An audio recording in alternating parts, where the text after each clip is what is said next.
Estamos de vuelta en Mega Noticias, alerta para hablar justamente de la reforma, pues la reforma de pensiones que dio a conocer el gobierno hace muy poco, uno de los anuncios más importantes de la semana sin duda.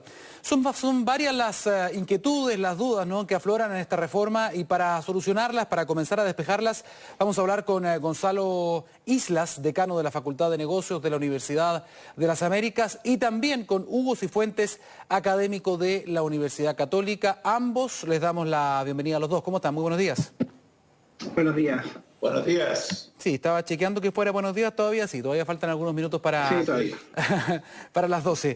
Bien, bueno, hay algunas dudas, de hecho ya hay un amplio debate en el mundo parlamentario, también he escuchado diferentes opiniones de economistas, incluso ex ministros de Hacienda, que han comenzado a opinar respecto de esto, y no sé si, Gonzalo, parto contigo, ¿tiene alguna opinión que darnos primero, así breve, respecto de qué le parece a usted la propuesta que hace el gobierno y cuál sería la innovación para que las personas puedan entender también?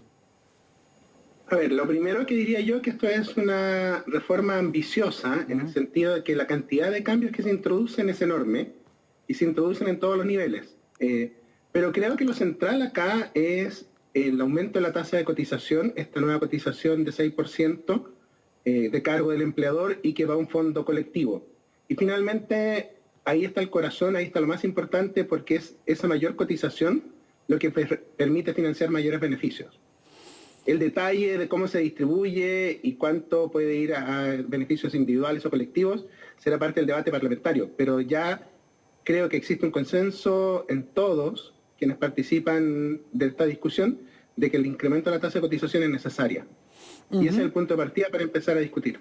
Hugo, ¿cuál es tu visión respecto de esto? Justamente de este 6%, que es bastante novedoso, ¿no? Con cargo al empleador. Hay que entender muy bien eso, porque ya en redes sociales uno ve un montón de gente que dice, es mi 6%. Bueno, ese 6% hoy día no era todavía del trabajador porque no existía, esto es nuevo. Es una nueva cantidad que tiene que poner el empleador. ¿Qué te parece a ti esto? Porque algunos lo han visto como un impuesto al trabajo, dicen va a ser difícil para las pymes, en el fondo, ¿cómo lo ves tú? Primero, como una cuestión general, desde la propuesta de la presidenta Bachelet, siguiendo con la del presidente Piñera, ha estado en la mesa aumentar la tasa de cotización y hacerlo de cargo del empleador. O sea, en ese sentido, el proyecto que se está ahí ingresando al Congreso sigue la línea de los proyectos anteriores. No debería extrañarnos esto. Más bien es una demanda más o menos sentida de que sin aumentar la tasa de cotización, muy difícil que aumentemos las pensiones. Entonces, a menos que nosotros decidamos de que no vamos a tener un sistema contributivo, necesitamos más cotización. Y por esa línea, el 6% es un avance. Recordemos, si me permite, Daniel, sí, claro. Gonzalo, que antes del 80... antes que se creara el régimen de capitalización individual, las cotizaciones en promedio eran mucho más altas que lo que hoy día. Entonces, se está restableciendo una forma de cotización más ajustada a una sociedad que tiene una esperanza de vida muy larga y que con lo que cotiza del 10% no alcanza. Hay una pregunta que se hace mucho hoy día, incluso muchos amigos, muchos familiares nos han hecho acá al canal, y es bueno que ustedes, que son los que entienden mucho mejor estas cosas, puedan explicarlas, porque nosotros a veces no somos tan duchos a lo mejor en los números, por lo tanto hay dudas que son fundamentales, son bastante simples, creo yo. Sigo contigo, Hugo, en este caso. Me han preguntado, bueno, ¿qué pasa entonces con el dinero que yo ya tengo en mi cuenta individual? ¿Qué pasa con esa plata? Y algunos dicen, ¿me la van a quitar? ¿Se va a pasar a un fondo de reparto? ¿Qué le decimos a esa gente para que quede súper claro esto? Porque es bueno ir navegando con la verdad en este mundo de posverdad, además. Primero, decir que los recursos de cotizaciones, sean del trabajador o el empleador, son recursos de la seguridad social. O sea, para otorgar prestaciones. La característica del régimen que tenemos vigente es que lo funda en la titularidad del saldo en la cuenta del afiliado. Pero esa no es la regla a nivel comparado. Esa es la regla chilena, sí, que como obligatoria y principal está en muy pocos países. Pero entiendo yo que el proyecto, por lo que hemos leído, mantiene dos formas de financiamiento. La actual del 10%, que se mantendrá como capitalización individual de la cual seremos titulares los afiliados y cuyo saldo invertido de la manera que se establece generará una pensión autofinanciada al final de nuestra vida laboral, se juntará o se sumará con la pensión que se ha dado a llamar de seguro social. Y que es correcto ese nombre, porque lo que hace es que toma el 6% de cotización del empleador, que es de su cargo, y esa ingresa a un fondo común solidario, pero como cuenta personal. Es decir, cada afiliado tendrá dos cuentas, la cuenta individual y la cuenta personal. Esas dos van a confluir a lo final de la vida laboral en la pensión autofinanciada, a la que se sumará la pensión básica, la PGU, la pensión garantizada universal de corresponder. O sea, tendríamos tres fuentes de financiamiento de nuestra pensión: la capitalización individual, de la cual soy titular y que está en mi patrimonio, el 6% que está en un fondo solidario y que me va a rendir un complemento de pensión en función de los años cotizados y con una rentabilidad previamente definida. Y por otro lado tengo a la PGU. No sé si tratamos de ser claro. Sí. No es tema fácil, ¿eh? No es tema fácil. Para nada. Yo Gonzalo, quisiera complementar lo que señalaba Hugo, en el sentido que el sistema actual, ¿cierto?, donde nosotros depositamos un 10% en una cuenta individual, no solo se mantiene esos recursos acumulados, sino que se va a seguir cotizando ese 10%. Ya, perfecto. Por lo tanto, la cuenta individual no solo no desaparece, sino que continúa en el tiempo con algunos cambios de regla, pero en el corazón la idea de que hay un 10% que se transforma ahora en un 10,5%, que va a una cuenta individual, eso sigue. O sea, se mantiene tanto la propiedad de los recursos ya acumulados y se mantienen además las cotizaciones de la cuenta individual en el futuro. Y sobre eso se suma esta segunda estructura que explicaba Hugo. Perfecto, aprovecho de seguir contigo, Gonzalo. ¿Cuál podría ser el impacto sobre el mercado laboral? Se estaba hablando un poquito también de los independientes. ¿Debería a lo mejor esta reforma incluir algún tipo de incentivo para que los independientes también puedan cotizar y puedan sumarse también a este sistema? O porque algunos dicen que esto podría impactarlos negativamente. A ver, un 6% de cargo del empleador sin duda tiene algún efecto y por eso, hasta donde hemos entendido, el incremento de cotización no es automático, sino que se va dando en el tiempo de forma tal de permitir un ajuste. Nuestro país ya tiene experiencias en algunos casos donde se han incrementado cierto tipo de cotizaciones. Por ejemplo, hace ya casi 20 años se creó el seguro de cesantía, que implicó una cotización, cierto, tanto individual de cargo y de cargo del empleador, que suma un 3,2%. Por lo tanto, ya tenemos alguna experiencia en eso y eso se puede ir haciendo de forma gradual, de forma de mitigar los efectos. Pero independiente de un desafío que llevamos décadas también discutiendo, es difícil, porque finalmente nosotros como personas, y lo vimos en los retiros, tenemos preferencias por anticipar el consumo. En el caso de quienes somos trabajadores dependientes, el sistema es eficiente al cobrar porque lo hace vía el empleador. Pero tener un sistema eficiente de cobro a los independientes sigue siendo algo que no hemos logrado resolver. Entiendo que esta reforma lo que hace es crear un sistema de cotización simplificada para incentivar a los independientes. Pero creo que sigue siendo un tema no resuelto y que probablemente va a ser parte de la discusión parlamentaria. Estoy viendo, bueno, me imagino que ustedes también tienen sus propias redes sociales también, Hugo, y lamentablemente lo quiero mencionar porque muchas personas hoy no se informan por los medios tradicionales, sino que están en redes sociales. Y a través de redes sociales es donde obtienen la información y muchas veces ahí no cuestionan nada.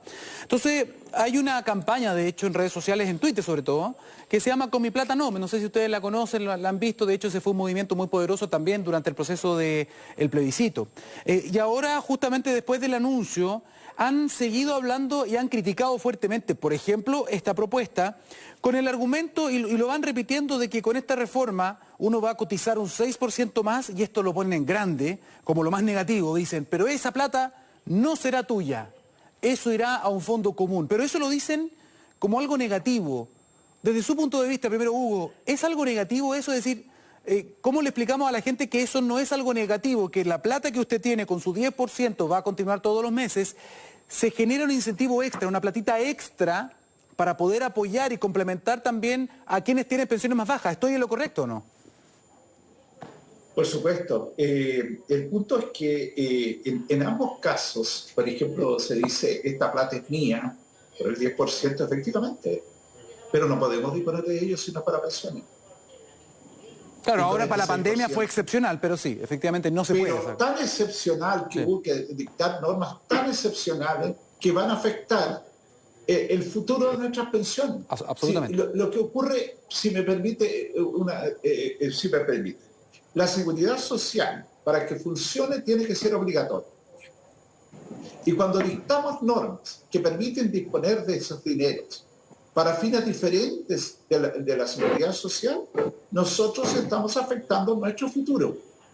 Yo entiendo la realidad que nos tocó vivir durante la pandemia, pero también hay que asumir de que si nosotros empezamos a hablar de que este dinero no me lo toque, claro que no se lo puede tocar porque es dinero para pensiones, pero usted no puede disponer de ese dinero si no es para pensiones. Entonces, en fin, creo que es una campaña, con todo respeto, un poco llamando a la confusión.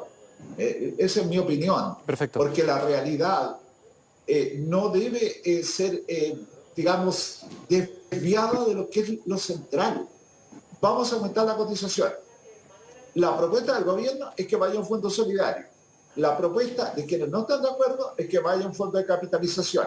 La pregunta es, ¿en cuál de los dos esquemas funciona mejor para tener pensiones más altas? Pareciera que, dados los recursos comprometidos, la propuesta del 6%, un fondo solidario, resulta más cercana a otorgar mejores pensiones ya. Porque usted comprenderá de que si usted traspasa el 6% a la cuenta individual, eso lo verá en no sé cuántos años más. Exacto. En cambio, si usted ahora mismo empieza a ingresar ese 6%, sin meternos con el 10%, sino que solo el 6% va a poder empezar a mejorar la situación de las mujeres, que están altamente perjudicadas en este sistema de pensiones que tenemos y que no se ha podido corregir. No debemos dejar pasar la oportunidad de salirnos un poco de nuestra trinchera. Cada uno tiene, voy a decirlo de esta manera, su corazón desde el punto de vista ideológico, sí, claro, de cómo debe ser la reforma. Pero requerimos conversar y buscar un punto de equilibrio, porque este debate, mientras se ideologice más allá de la cuenta, no va a permitir mejorar las pensiones ahora. Por tanto, el llamado es apuntarnos. Yo espero, de verdad, que la clase política hoy, porque esto se ve difícil, se espera una tramitación difícil de esta reforma. Yo espero que la clase política tenga altura de mira en esta oportunidad, porque durante la pandemia, me imagino que hay consenso entre ustedes, entre la gran parte de los economistas, de que los retiros fueron una medida nefasta, fue muy negativa, no solamente por la inflación que ha generado, sino por las pensiones del futuro. Y que todavía, ojo, todavía hay ciertos parlamentarios, no voy a nombrar tampoco, que siguen empujando esto en el futuro, en el fondo tengamos más retiro, etcétera. Bueno, espero que en esta oportunidad sí la clase política se ponga de acuerdo, no cunda el populismo, no campee el populismo, ¿no? y empecemos a votar solamente por sesgo ideológico. Ahora, hay otro tema, Gonzalo. Ok, tenemos un 6% más, vamos a tener un sistema mixto, que eso es muy positivo, ya lo teníamos en todo caso, pero más profundizado ahora, pensando en la seguridad social. Pero ¿qué pasa, por ejemplo, con las rentabilidades? ¿Qué pasa con el ente que tiene que invertir? Y aquí también hay otra cosa que se ha mezclado mucha información, Gonzalo, a ver si nos puedes clarificar con pera y manzana. ¿Cómo va a ser esto? Es decir, las AFP, que se dice van a desaparecer en nombre, ¿ellas van a seguir invirtiendo y generando rentabilidad? Porque entiendo que hasta donde conozco, corríjame si me equivoco, la rentabilidad que se ha conseguido es bastante interesante. ¿Ellos van a seguir generando estas inversiones o va a ser un ente público el que va a invertir estas platas? De nuevo, hay que separar entre el sistema de cuentas individuales, ¿sí?, que es lo que se construye con el 10%. Ese sistema, de acuerdo a lo que propone el gobierno, seguiría siendo gestionado por entidades privadas, Ya. A lo cual se sumaría eventualmente un administrador estatal, pero que funcionaría con las mismas reglas. Perfecto. La propuesta incluye algunos cambios de reglas de inversión, pero en la práctica el sistema sería muy similar, es decir, se toman esos recursos que están en las cuentas individuales y se invierten en el mercado financiero. El 6%, en cambio, queda bajo un sistema de administración de una entidad estatal. Eso. Entendemos, por lo que se ha dicho hasta ahora, tendría un sistema de gobierno corporativo autónomo, de forma tal de aislarla de las presiones políticas, y que también funcionaría con reglas de inversión. Es decir, esos recursos también se invertirían con un sistema muy similar al de las entidades privadas, y probablemente las rentabilidades también tenderían a ser muy similares. Tal como ocurre hoy día, ¿cierto?, cuando uno observa las diferentes AFPs, ¿cierto?, las rentabilidades tienden a parecerse en el tiempo. Lo mismo va a pasar en el futuro, si es que se aprueba esta reforma, con las rentabilidades que tendría este ente estatal versus las rentabilidades que tendrían las empresas privadas, porque finalmente las reglas serían muy parecidas, o hasta donde yo entiendo las mismas reglas. Y reglas idénticas de inversión deberían llevar a resultados bastante similares. Sí, perfecto. Hugo, quería una última pregunta también para que los dos comenten también y puedan cerrar su participación. Sí. Estaba leyendo una de las reacciones, por ejemplo, del ex ministro Ignacio Briones, ¿no? Un tipo bastante moderado y muy respetado además en el ámbito de la economía, entiendo. Quien decía que la importancia de un componente solidario no está en duda, que eso está claro. También aumentar la cotización, hace rato que había un consenso de que era necesario. Pero él decía que la fórmula sigue siendo lo que está, según él, en juicio. Es decir, la cotización a cargo del empleador, dice, sigue siendo un saldo que pagan los trabajadores. Y vale la pena discutir, dijo, esto es textual, si un método más adecuado sería el financiamiento de la PGU con impuestos generales. ¿Qué le parece esa reflexión, Hugo? Entiendo lo que dice el ministro Briones, pero yo me hago la siguiente pregunta. Nosotros tenemos un sistema de pensiones contributivo, es decir, que se financia con cotizaciones. Esa es la historia de Chile. Sí. Nosotros no tenemos, como algunos países en el mundo, un sistema en que las pensiones se pagan solo con impuestos. Los impuestos, a nivel comparado, están pensados para asegurar la pensión hasta la línea de la pobreza. O sea que ningún adulto mayor se quede bajo la línea de la pobreza. Si nosotros empezamos a establecer que vía fiscal se mejoren pensiones sobre la línea de la pobreza, es mejor que nos definamos. ¿Queremos un sistema solidario puramente fiscal o queremos un sistema solidario contributivo? Porque la solidaridad entre generaciones se tiene que dar con cotizaciones. Si eso cambia, cambiamos el modelo. Entonces hay un cierto temor a abrirse a la solidaridad en el sistema contributivo. Ese temor está fundado en una cierta desconfianza en la gestión pública, ¿no es cierto? Y en un creer que no se va a poder administrar bien por otros.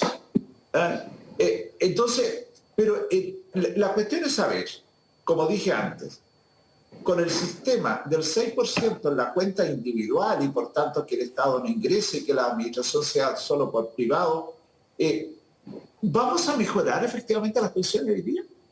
¿O vamos a ocupar parte de los impuestos generales para mejorar las pensiones de los que están mal pensionados y de las mujeres que están en un desequilibrio importante? Claro. ¿Vamos a usar ese dinero? Y entonces, ¿cuándo vamos a generar una mayor solidaridad en la sociedad chilena?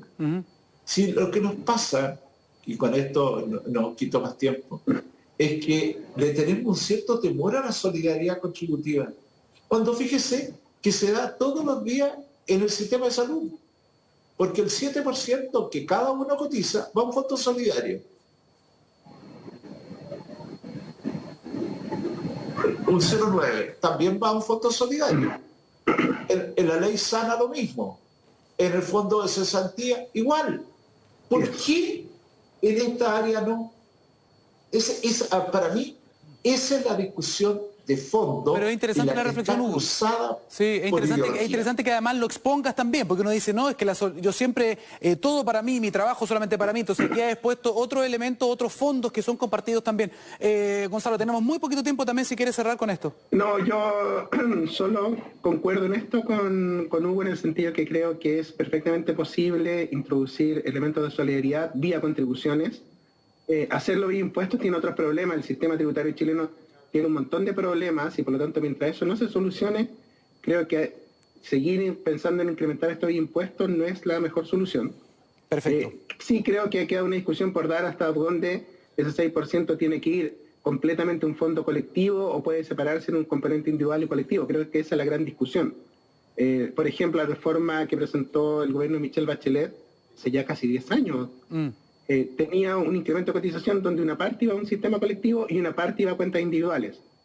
Probablemente en la discusión parlamentaria se va a reflotar esa idea, pero concuerdo con Hugo en el sentido que es perfectamente posible y más aún yo diría deseable que hayan elementos de solidaridad en el sistema que sean financiados con contribuciones. Bueno, esperemos a ver el contenido entonces de la discusión parlamentaria. Por lo pronto los vamos a invitar más adelante también para hablar de otros elementos. También está el tema de la productividad, está el tema de cómo va cambiando la población activa versus la pasiva, el tema de a qué edad nos jubilamos, atención con eso, que también ha ido cambiando la esperanza de vida. Hay un montón de temas que son muy trascendentales y que a veces son impopulares, hay que decirlo. Gonzalo Isla, Hugo Cifuentes, gracias. A los dos, muchísimas gracias por su participación hoy día. Que estén muy bien. Gracias por la invitación y un gusto, Gonzalo. Que estés muy bien. Chao. Un gusto, Hugo. Chao. Hasta luego. Chao. Bien, hay mucho paño que cortar. Hay imagen de Valparaíso.